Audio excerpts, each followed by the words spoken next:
Friends, welcome to our channel. இன்றைக்கி பார்க்க போகிறது வே ப்ரோட்டீன் வச்சு குருமா பண்ணி காட்ட போகிறேன். அதுக்கு பார்த்தீங்கன்னா தேசிய கொடி கலரில் இருக்கிற மாதிரி கொஞ்சம் அட்ராக்டிவாக இருக்க காயெல்லாம் நறுக்கி வச்சுக்கிட்டேன். இப்போ இதை இருந்துட்டு நம்ம இட்லி பாத்திரத்தில் மாற்றி அவிக்கணும், வேக வச்சு எடுக்கணும். இப்போ நம்ம மொத்தமாக வேக வச்சோம்னா கலரெல்லாம் இறங்கிடும். அதனால் நான் ஒரு 20 நிமிஷம் மட்டும் வச்சு இருந்துட்டு அவிக்க போகிறேன்.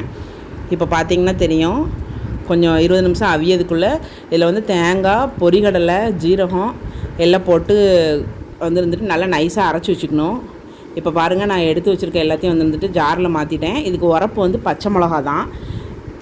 இப்போ ஒரு 4 வெங்காயம் போடும்போது அந்த டேஸ்ட் நல்லாயிருக்குன்றதுக்காக சின்ன வெங்காயம் போட்டிருக்கேன். இப்போ எல்லாம் போட்டு நல்லா நைஸாக அரைச்சாச்சு. அரைக்கிறதுக்கே இருந்துட்டு அந்த வே ப்ரோட்டீன் தான் இருந்துட்டு நான் யூஸ் பண்ணியிருக்கேன். இப்போ பார்த்தீங்கன்னா இருந்துட்டு நல்லா அவிஞ்சு ரெடி ஆயிடுச்சு. இப்போ பாருங்கள், எடுத்ததுக்கப்புறம் இருந்துட்டு நம்ம கையில் எடுத்து நசுக்கணுன்னா இருந்துட்டு நல்லா ஈஸியாக இருந்துட்டு மசியும். இந்த மாதிரி இருக்கணும், இப்படி அவியணும். அது போக இருந்துட்டு நம்ம அந்த இட்லி பாத்திரத்தில் இருக்கக்கூடிய தண்ணியை தண்ணி பத்தலைன்னா யூஸ் பண்ணிக்கலாம். இப்போ நான் ஸ்பைசஸ்லாம் எடுத்து வச்சுருக்கேன். தேங்காய் எண்ணெய் வச்சு தான் இது பண்ணணும். இப்போ எண்ணெய் பொரிஞ்சதுக்கப்புறமா போட்டுட்டு வெங்காயம், அதுக்கப்புறம் இருந்துட்டு கருவேப்பிலை, தக்காளி 3 மட்டும் இருந்துட்டு போட்டால் போதும். இப்போ பார்த்திங்கன்னா வெங்காயம் ரொம்ப ப்ரௌனாலாம் மாறக்கூடாது. இதுக்கு கொஞ்சம் லைட்டாக கலர் மாறிட்டு அதுக்கப்புறம் இஞ்சி பூண்டு பேஸ்ட்டு, தக்காளி போட்டேன்.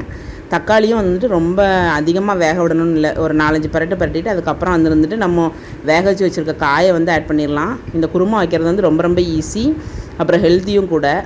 இப்போ இதுக்கு தேவையான உப்பு போட்டேன். அதுக்கப்புறம் இருந்துட்டு அந்த அரைச்சி வச்சுருக்க மசாலாவை இருந்துட்டு அதில் சேர்க்கணும். அதுக்குள்ளே இருந்துட்டு ஒரு தடவை பரட்டி விட்டுட்டு இப்போ பாருங்கள், மசாலா ஃபுல்லாக இருந்துட்டு ஊற்றிட்டேன்.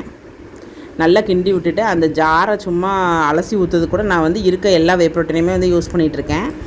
இப்போ பார்த்திங்கன்னா நல்லா அலசி இருந்துட்டு ஊற்றிட்டேன். நல்லா இது வே ப்ரோட்டீன் வச்சு யூஸ் பண்ணதுனால நான் கறி மசால் இருந்துட்டு ஆட் பண்ணாமல் நான் ஒயிட்டாகவே வைக்கணுன்றதுக்காண்டி தான் பொரிகடலை ஆட் பண்ணியிருக்கேன்.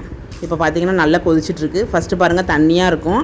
இன்னும் கொஞ்சம் நேரம் போனதுக்கப்புறம் இங்கே பார்த்திங்கன்னா நல்லா இருந்துட்டு நல்லா கொதிச்சு நல்லா திக்காக மாறிடும். நம்ம பொரிகடலை, தேங்காய், அண்டிப்பருப்பு எல்லாமே ஆட் பண்ணியிருக்கிறதுனால டக்குன்னு நல்லா திக்காக வந்துடும். இந்தளவுக்கு நல்லா திக்காக வந்தால் போதும்.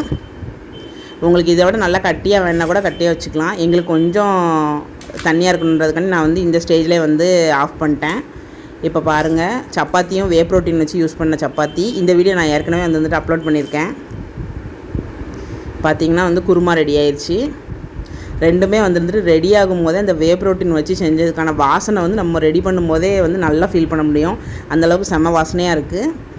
இப்போ பாருங்கள், நல்லா இருந்துட்டு குருமா கொஞ்சம் குளுகுளுன்னு தான் இருக்குது. சப்பாத்தி பாருங்கள், நான் ஒரு கையில் தான் இருந்துட்டு பிக்கேன். ஈஸியாக இருந்துட்டு வருது. சப்பாத்தியும் நல்லா இருந்தது, அதே மாதிரி குருமாவும் ரொம்ப டேஸ்ட்டாக இருந்தது. ட்ரை பண்ணி பாருங்கள். இது ரொம்ப ஹெல்த்தி. ஜிம்முக்கு போகிறவங்களுக்குலாம் இது ரொம்ப ஹெல்ப்ஃபுல்லாக இருக்கும். தேங்க்யூ. இந்த வீடியோ உங்களுக்கு பிடிச்சிச்சுன்னா லைக் பண்ணுங்கள், கமெண்ட் பண்ணுங்கள், ஷேர் பண்ணுங்கள். மறக்காமல் எங்கள் சேனல் சப்ஸ்கிரைப் பண்ணுங்கள். தேங்க்யூ.